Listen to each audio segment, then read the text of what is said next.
Har'a ergaan qabaa. Aburri Waaqayyo dubbadhu jedhee na erge. Wanti raafamu isin hin furatu. Namoonni baay'een waan raafamu ilaaltanii warri raafamaa jirtan baga gammaddan isin misiraatu dhageessu. Raafamuma gidduutti waan haaraa dhageessu. Waanuma nama raafu gidduutti waan haaraa dhageessu. Haaleluyyaa. Amala gooftaa keenya Iyesuus Kiristoos gaafa laallu yeroo baay'ee warra raafaman warra waa isaan raasuuf qaqqabuun amala ilma Waaqayyooti. Na dhagaa ilmi Waaqayyo gaafa nuti raafamnee nyaatamne irraa banne irraa kanarra gatiin qabnu gaafa nuti jennee nu qaqqaba. Namoonni tokko tokko waan argan caala waan hafuuraan amanan caala waan ijaan argantu isaan raasa. Waa'ee raafamaa gaafa kaafnu gaafa waa nutti dhaadatu waan harkaa baanu nutti hin fakkaatu. Gaafa waa nutti dhaadatu waan bira dabaru nutti hin fakkaatu. Namoonni Waaqayyoos macaafa qulqulluu irratti kan nuti arginu raafamni gurguddaan isaanirra ga'eera. Rakkinni gurguddaan isaanirra ga'eera. Dhiphinni gurguddaan isaanirra ga'eera. Wal'aansoon gurguddaan jireenya namoota baay'eerra ga'eera. Garuu waan tokko wanta adda isaan godhu maali yoo jenne hin raafaman malee raafamni isaan hin nyaanne. Sirriitti na dhagaa. Mee nama Waaqayyo kan isinii kaasu nama Waaqayyo Eeliyaas gaafa argitanii mootota isa duraa boqonnaa 19 irratti dhaqxanii gaafa ilaaltan namni kun nama guddaa, nama jabaa, nama ayyaanni Waaqayyo irra jiruu fi nama Waaqayyo wajjin socho'u. Yeroo hundumaa lafa Eeliyaas deeme hundumaatti Waaqayyo biraa hin beeku.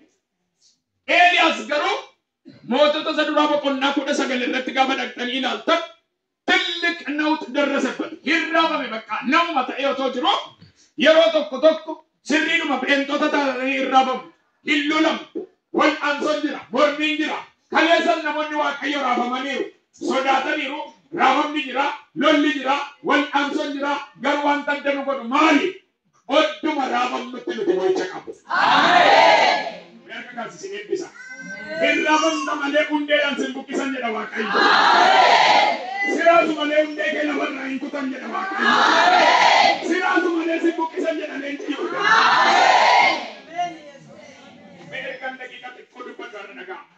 Namni Waaqayyo Eeliyaas hin raafame maaltu saraase yoo jettan dubartii tokkotu ba'ee raase. Ati nama Waaqayyooti ni jettee ati raajota sobdoota jettee warra nani jarra kaawwadhe bitte miti jennaan amma gaa'eedhan ammoo hani dubartiin humti kun yoo lubbuu keessa bulchee billaadhumaan hin morma keessa irraa gatanna wayyoo jedhe. Raafamni yaaddoo namatti fida. Raafamni sodaa namatti fida. Raafamni birmadummaatti akka nuti hin jiraanne godha. Waa tokkoon sinitti himame. Bineensota jiran keessaa otoo kaastanii mee namni kuruphee argee beeku. Kurupheen biyya kana. Eshi. Amboo jirti qo'aa asin jirtu biyya kana. Millata waaqa. Roota malee kuruphee argitanii beektan. Kuruphee wanta adda ishii godhu maali yoo jettan bosonuun kuruphee walaa fakkaatanii malee kurupheen yeroo hundumaa jireenya bir'atu qabdi. Hin sodaatti. Yoo argitan uumamuu isheetti hin wareerti. Amma waa'ee kuruphee miti Waaqayyo kan naasofsiisu fakkeenyaan dubbata. Kuruphee namoonni qaltanii beektan as keessa yoo jiraattan kurupheen cooman qabdu. Hin coomtu. Maaliif yeroo hundumaa jireenya siqiqii jiraatti. Maaltu qabee na nyaata waan jettuuf, maaltu qabee na liqimsa waan jettuuf, maaltu qabee lubbuu gogaasa waan jettuuf yaaddoo qabdi. Har'as namoonni baay'een yaaddoo qabu.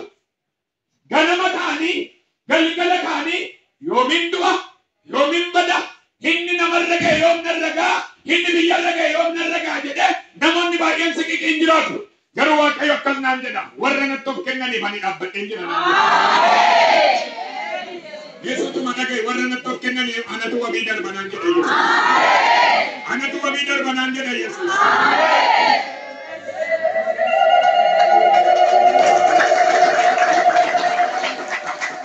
Hena dhaggeeffadha. Raafama jechuun akka ittiin bannu miti. Yeroo tokko Waaqayyos qilleensa kaasee nu ilaala. Hin dhaga'ama. Biyyaan dhaga'ama. Eenyutu jedhe? Waaqayyo maal godheef? Dubbadhume yeroo yeroo jedhi waaqayyo jedhi siraasee si argisiisa jedhi si qoree si argisiisa jedhi si lolee si argisiisa jedhi namoonni baay'een rakkinni keessa naanna'uu waasinitti hima yeroo raafamtan kanum seexanaa mana namni seexanatu nama qora malee seexanan nama lola malee gaafa diddu kan akka waaqayyo habdii si kutachiisu jiru amma dhuma sittani masalitti dhagayaa kan akka waaqayyo mun jiru si qabe taanaan hamma dhuma ati fixattee eeshi gooftaa koo tolee hamma tiyyattutti harka si kennisiisa. Namoonni tokko jireenyi lolaaf raafamni kan itti dhufe waaqayyoof tole jechuu gaafa isaan dadhabani waaqayyo raafamatti kaasee laal egaa hunkurami jedhee keessa ba'a waan. Waaqayyo nama raasa jedhu. Waaqayyo nama raasa. Sakan nageessa detti misirri waaqayyo si ilaala jedhee. Waaqayyo si ilaala. Gaafa dididdu jedhee. Gaafa dididdu. Waaqayyo raafama sitti kaasa jedhee. Waaqayyo raafama sitti kaasa. Oye kamal macamni qulqulloon dubbata. Mee baasime wangelee Yohaannis Yoonaas boqonnaa 2 Yoonaas raajicha daddafaa baasa. Qoy akkatti waaqni raafama sitti kaasuun argina. Akkatti raafama namatti kaasuus qaba. Akkatti raafama namarraa dhaabuus qaba. Nagama. Akkatti raafama namatti kaasuus qaba. Akkaataa raafama namarraa dhaabuus qaba. Ameeni. Argattee raaji. 2 lakkoofsa 5 irraa kaasina dubbisi. Daddafi. Reessa katarii libeetiin meessi. Dan dubbisa maqaa Yesuusin akka. Yommus anoo fuula kee duraa gatameera. Deebi'ee mana qulqullummaa kee nan argaa laata. Jedhee nan yaade. Bishaanonni mataa korra yaa'anii lubbuu koof sodaachisan. Tujjumnis na marsee.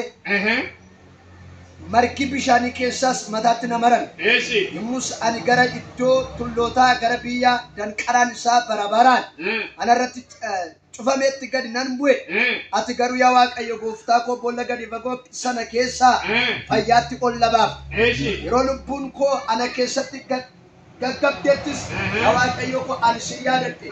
Kadhanni koos mana kee isa qulqullaa keessatti gara kee anaaf hin dhufe. Ela dhaggeeffadha. Waaqayyo raafama nutti hin kaasu jettanii yeroo hundumaa sammuun hin amanina. Waaqayyo gaafa biyyi didu gaafa sabni didu raafama biyyaa kaasa waaqni. Ela dhaggeeffadha. Iddoo kanatti namni kun raajiidha. Raajii jechuun Yoonaas nama Waaqayyo irraa dhaga'uudha. Nama sabatti ergaa dubbatudha. Garuu raafamni itti ka'e. Maal ta'eetu yoo jettan Waaqayyo laddoon si erga dura kennaani lakki iddoo yaada koon dhaqe. Namoonni baay'een kan sirraafamtan iddoo yaada mataa keessanii gaafa ooltan. Iddoo karoora mataa keessanii gaafa ooltan. Nama gammachiisu jettanii yaada Waaqayyoo dhiistanii yaada namaa keessa gaafa ooltan. Nagaan qabdan. Hennaa nyaattan nagaan qabdan. Hennaa uffattan nagaan qabdan. Hennaa baatan nagaan qabdan. Hennaa galtan nagaan qabdan. Garuu meekottu wangeelaawwi meenarraa ifadhu ifachuu dhiisi wangeelaawwiin harka dhiise maal warma miila namarra kaa'e falan qabu inni kun falla qaba garuu sittan hima booda sirriitti ittan deema namoonni tokko tajaajiltoota kan beelessitanii isinitti himu dhibee ofii qabdan kan tajaajilaan dubbatee baasuu hin dandeenye ofii baasuu waan dandeessan qabdu mana keessa katta jedhiin nama sibiraati mana keessa katta jedhaani golli kee maal fakkaata jedhaani jireenya ati jiraattu maal fakkaata jedhaani beesanitti na dhagaa namni kuni raajiin kun nama tokkottu waan jenne raafamni galaana irratti itti kaanaani markabni isaanii boqonnaa tokko asiif achi raafamnaani namichi laxxedhe rafe namni gaafa waaqarraa achi jedhu ribatti buusa nagama tokko galata waaqa 12 rafaa 12 maali saatii sadiinuu nama kaasa kaa'imee yoo jettaniin hin dammaqu tokko irriba du'aa sinirraa kaasu waaqayyo ameen mee oluma jedha harka kaasaa harkuma ol qaba irriba du'aa biyya kanarraa haa kaasu waaqayyo ameen ameen lolli seexanaa inni jalqaba akka raafama keessa turtu kan inni si godhu irribatti buusa nama ameen mee warra jilbeeffatanii irriba raftan natti agarsiisaa dhugaadhuma waaqaati mee natti agarsiisa warri jilbeeffatanii nan kan daddattanii daqiiquma tokko warra irribni sinitti dhufu harka ol kaasaa jettanii maal waaqayyoo natti ma alaa natti ma mee warri jilbeeffatanii raftan waa warri kun wala dubbata sirrii Warra man kanii dubbatan sinii haa ta'u humna dhiiga.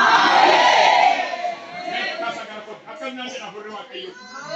Mana nama baay'eedha naan jedhe Waaqayyo. Har'a sabni kun nafaana walii haa galu mana isaanii irraa raafama dhaabanan. Namoonni baay'een waan dhagaanii yaaddoo qabu irraan kaasa naan jedha Waaqayyo. Irraan sassaabee kaasa naan jedha Waaqayyo. Tokkumni sitti tasaatu sirraa ka'a. Rakkinni sitti tasaatu sirraa ka'a. Inni dhufee gurra keetti tasaatu sirraa ka'a jedha.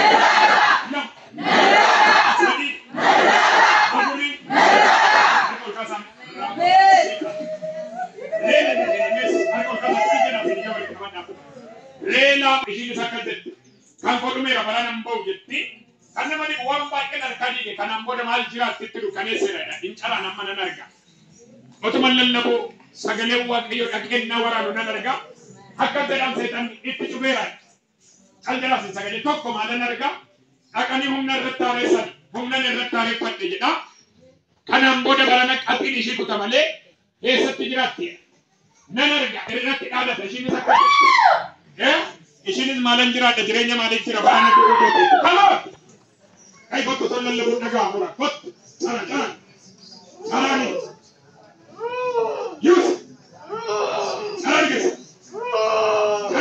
ina kottu sarani yus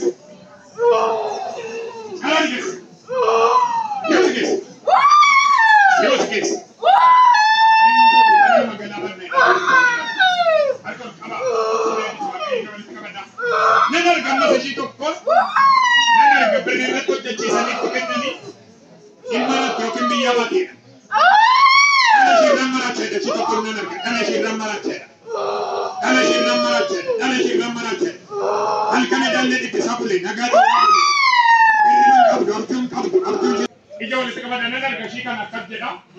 Arci retto c'è ci sali tu. Ana ci rammara c'è ne do.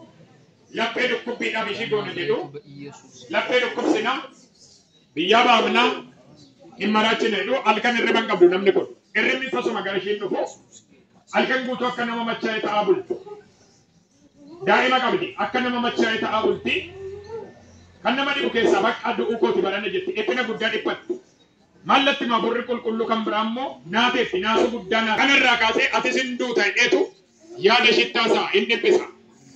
Ija walitti qabadhaan calaa nama tokko lama sadii eessa jirtu? Eessa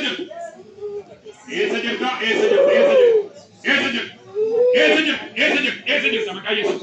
Eessa jirtu? Nama sin cinaarra harka kaa'an calaan annis akkas jedha itti kan biyyaa baasa nan ajjeesa jedha halkan hirriban qabdu namni kuni hirribni raawwate gara ishee dhufu halkan irraa badaa Irrimni irraa bade kun ittiin deebi'u. Halkan guutuu irrimni irraa badee galtu. Nagaan qabdu hin dhiphatu. Boqonnaa ishee dhowwa. Si waraaneera. Dhaluma qabdu faana yoo waliin galtu. Dhaluma qabdu faana illee walii galtee akka goonee godhaa. Salphii amma nama simbiraarraa kakaati hin carraa nama.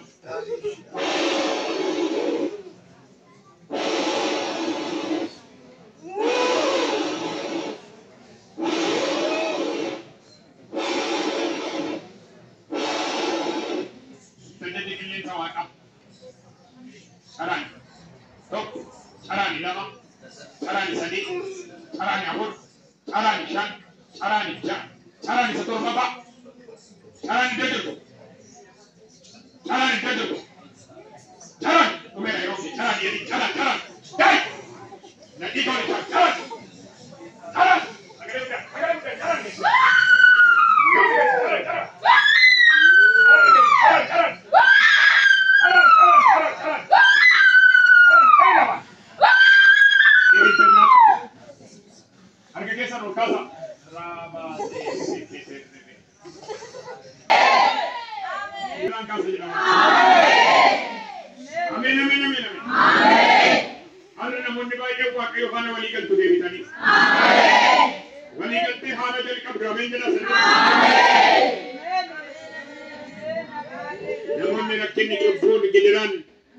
Waaqayyo irraa sin fageesse leencii hudaa araaraan sin deebisa. Akka keessan sochoosa araarri naa ta'a jedha. Araarri naa ta'eera jedha. Akkuma dabala araarri naa ta'eera jedha. Akkuma dabala araarri naa ta'eera jedha. Hallelujah. Hallelujah. Hallelujah. Hallelujah. Hallelujah.